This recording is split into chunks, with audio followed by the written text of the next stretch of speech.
Interior kitchen. Robert comes into the kitchen. Adalia slams the dishes into the sink and starts scrubbing. Really, Robert? Robert is confused. What now? Because you seem to have an issue with nearly every word that comes out of my mouth tonight.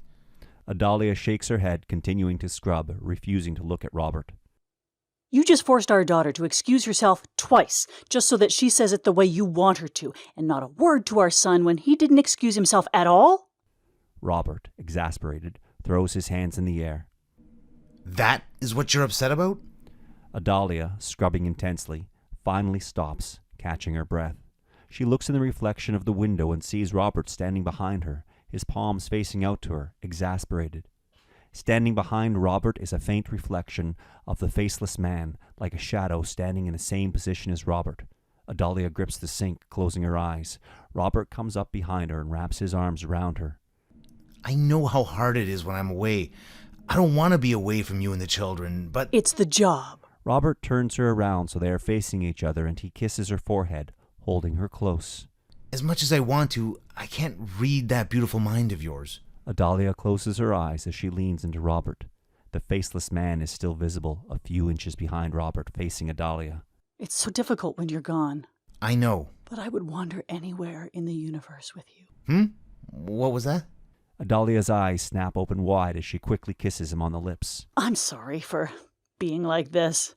I know it isn't easy for you. Robert holds her at arm's length.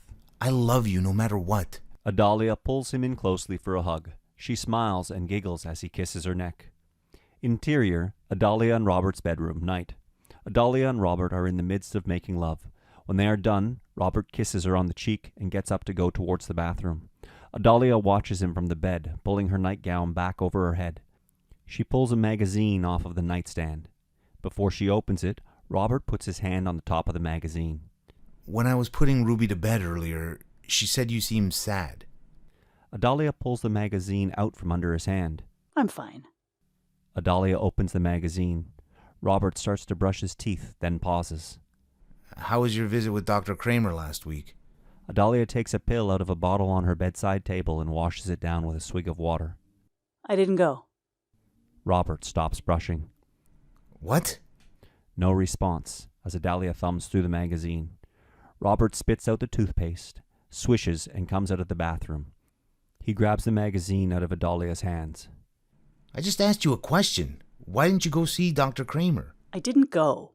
I was just too busy with the children.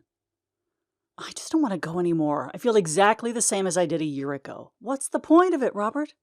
Adalia, you can't just decide not to go see Dr. Kramer. Your treatments... I've been taking the pills, and to be completely frank with you, I don't like the way he speaks to me. Robert grabs the bottle and shakes it. You can't just take the medicine, Adalia. How many times do we need to go over this? It's therapy and the medicine that you need, together. Adalia puts her hand on his. Robert, I'm here. I'm fine. The children are fine. There's nothing to be concerned about.